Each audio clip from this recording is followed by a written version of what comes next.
Hello, welcome to The Update. I'm Abby Smith. Disgraced entertainer Rolf Harris has died at the age of 93 after a long battle with neck cancer. The singer of Timey Kangaroo Down sport spent 3 years in prison for indecent assaults of girls and young women. Upon his release in 2017, he was tried on additional charges of historical sexual assault, but a jury failed to reach a verdict. Speaking after a retrial, he was ruled out the same year. His lawyer read out a statement from Harris. Whilst I'm pleased that this is finally all over, I feel no sense of victory, just relief. I'm 87 years old, my wife is in ill health, and we simply want to spend our remaining time together in peace. A rock star welcome for Indian Prime Minister Narendra Modi at an event in Sydney. More than 25,000 people turned out to see him last night, where he highlighted our common interests. Cricket has brought us together. Today, tennis and movies also bring us together. A war of words has erupted between the federal government and opposition over Australia's aged care crisis. New data shows at least 23 nursing homes have shut their doors since September. Agents from Australia's spy agency are being placed in the Defence Department in a bid to protect secret information about nuclear submarines. ASIO Director General Mike Burgess says his agency is looking for any foreign interference. Australia will become the 7th nation to have nuclear-powered submarines through the AUKUS plan. Chris Dawson, the convicted murderer and former Sydney schoolteacher, is facing a fresh legal challenge. The 74-year-old will fight allegations he had a relationship with one of his former school students, who he shares a child with, but due to his health will only be able to sit for 3 hours a day with regular breaks. He was sentenced to 24 years for the murder of his wife Lynette last year.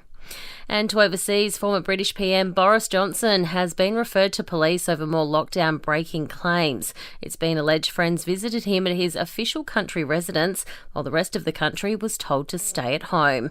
Johnson has been in the firing line for hosting parties at Downing Street during lockdowns. Entertainment and sport next. Richmond CEO Brendan Gale says this season is still alive, but they need to think about the future in the wake of the shock resignation of the club's longest-serving coach, Damien Hardwick. Andrew McQualter will take the reins as interim coach, starting from this weekend's clash with Port Adelaide. So we're trying to walk and chew gum. You know, we want to compete as fiercely as possible. This season is still alive, and we can have an influence in it. But at the same time, we need to look at growth as well. Meantime, Melbourne has failed in its bid at the tribunal to overturn Lockie Hunter's one-match ban for forceful front-on contact. In NRL, the Queensland Maroons are in camp ahead of State of Origin Game 1 next week. Forward David Fafita has told Wide World of Sports there's nowhere else he'd rather be. I missed all last year, the series, and be with this group of boys again, this year, no better challenge and no better group to be a part of. While Brad Fittler has recruited New South Wales hero Les Boyd into the Blues camp as they look to add some fire to the side before Game 1 next week in Adelaide. And 38-year-old NBA legend LeBron James says he's undecided whether he'll continue next season. His Lakers have lost their Western Conference Finals series to the Nuggets 4-0. In entertainment news, Prince Harry has lost his bid to have UK taxpayer protection for his family. The London High Court rejecting the request for police protection just one day before the alleged New York car chase, which left the royal couple shaking. But there's claims the chase has been exaggerated. Former Blues Clues star Steve Burns has returned for a new episode of the fresh take on the program Blues Clues and You. Steve, who went missing and left us all heartbroken in the 90s, appeared on the show and helped solve a clue with current series star Josh Dela Cruz. The revamped show runs on Nickelodeon.